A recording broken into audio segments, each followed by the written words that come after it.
안녕하세요, 고암첼 일기 여러분. 커버 플레이트에 대해서 기본적인 설명을 드리려고 동영상을 찍게 됐습니다.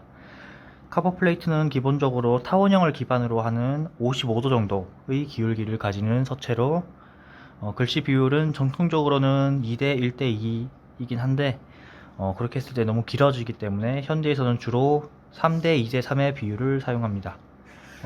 많이 연습할 때는 1.5cm, 1cm, 1.5cm 정도로 이용을 하고, 실제적으로 사용할 때는 보통 여기 중간에 엑사이트라고 하는 구간을 5mm에서 6mm 정도로 사용하면 됩니다. 가이드라인을 봤을 때 기본 영어를 설명드리겠습니다. 첫 번째 줄, 보통 영어 노트를 봤을 때 한 줄, 두 줄, 세 줄, 네 줄인데, 첫 번째 줄은 어센더 라인이라고 해서 L이나 H 등 이제 위로 올라오는 알파벳을 쓸 때 사용하는 구간이 되겠고, 두 번째에서는 이제 웨이스트 라인, 그리고 세 번째는 베이스 라인이라고 불리고, 그 사이의 간격을 X 하이트라고 부릅니다. 보통 O나 E나 그냥 위아래로 길지 않은 애들을 다 이 위에다가 올리면 되겠습니다. 그리고 네 번째 줄은 디센더 라인이라고 해서 아래쪽으로 내려오는 P, G, Q 이런 애들, 밑으로 내려오는 애들을 다 놓는 구간이라고 보면 되겠습니다. 그리고 또 볼 건 이제 슬랜트 라인이라고 해서 그냥 흔히 생각하는 기울기선이라고 보시면 되는데, 아까 말씀드린 대로 55도 정도를 기준으로 잡고 사용하시면 됩니다. 또 한 가지는 이제 카운터 스페이스라고 해서 글자 하나의 넓이, A가 됐든 N이 됐든 여기 P가 됐든 이렇게 글자 하나의 넓이를 일정하게 맞춰주면 되는데, 보통은 X 하이트의 높이, 아까 봤던 웨이스트 라인과 베이스 라인의 높이의 반 정도가 기준이 되어서 카운터 스페이스를 계산하면 됩니다. 그리고 재료와 도구를 잠시 보면, 간단하게 설명을 드렸었지만, 종이, 매끈한 종이일수록 초보자들이 사용하기 쉽고, 여기 플린지라고 하는 여기 조그만 금속이 달려있는 펜대를 오블리크 펜 홀더라고 부릅니다. 여기다가 이제 펜촉을 끼워서 사용하게 되고, 펜촉은 앞이 뾰족한 유연성 있는 펜촉을 사용하게 됩니다. 잉크는 자유롭게 사용하시면 되는데, 보통 구하기 쉽고 가성비가 좋은 게 이제 월넛 잉크이기 때문에, 그때 소개해 드릴 때 월넛 잉크라고 말씀드렸는데, 드로잉 잉크처럼 너무 많이 번지지 않는 잉크면 상관없습니다. 뭘 해도 개인 취향이니까요. 그냥 쓰시면 되고, 그 외에는 방금 55도라고 했던 그런 각도를 맞추기 위해서 각도기나 분도기, 그리고 샤프, 자 이런 건 나중에 직접 그릴 때 사용하면 되는 거니까 이 정도 도구는 있으면 좋을 것 같습니다. 일단 기본 용어랑 재료와 도구에 대해서 설명을 드렸고, 이제 대략적인 첫 번째 과정이었던 선 연습에 대해서 설명드리겠습니다.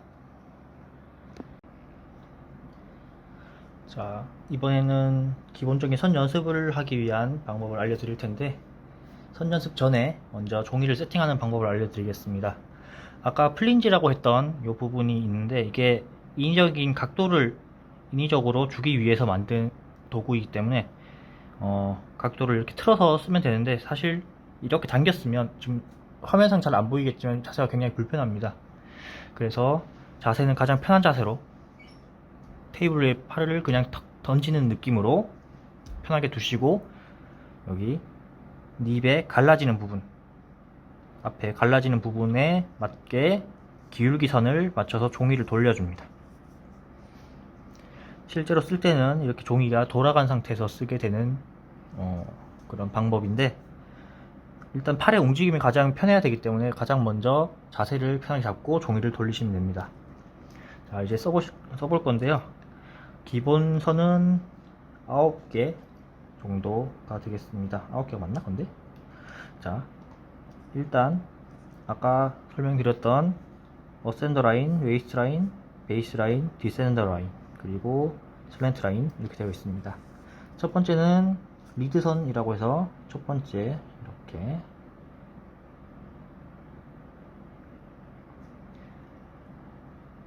커버 플레이트에서 모든 서체 앞에 들어가는 선이죠. 이게 리드선 하나 그려주시면 되고, 두 번째는 직선.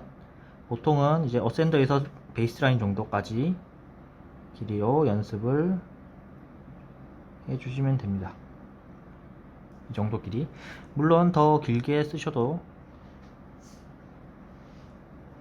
상관없습니다. 이 정도까지. 그리고 이번에는 오버턴이라고 해서 기울기 라인에 맞춰서 올라갔다가 턴을 해서 내려올 때는 굵게 다시 기울기 라인에 맞춰서 기울기 라인입니다. 그리고 이번엔 언더턴이라고 해서 내려왔다가 기울기에 맞춰서 다시 기울기에 맞춰서 올라가는 선.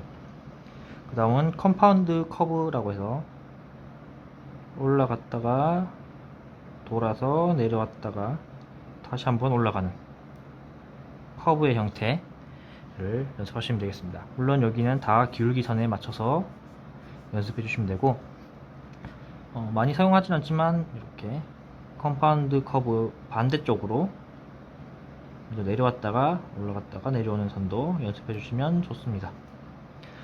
그 다음 동그라미 오블이라고 하는 둥근 형태를 써볼 건데, 여기서 이렇게 럭비공 형태로 그려주시면 되겠습니다. 초보자들이 많이 실수하는 방법 중에 하나는 비엔나 소세지처럼 직선으로 내려와서 직선으로 올라가는, 기울기에 맞춰서 이렇게 직선으로 그리는 게 아니라 이쪽 3시 방향, 6시 방향, 9시 방향이 통통하게 그려주시면 되겠습니다.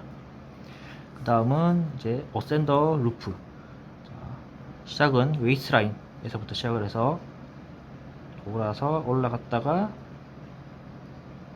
내려올 때는 다시 기울기에 맞춰서 굵게 이렇게 그려주시면 되고, 이번엔 디센더 루프. 역시나 웨이스라인에서 시작을 해서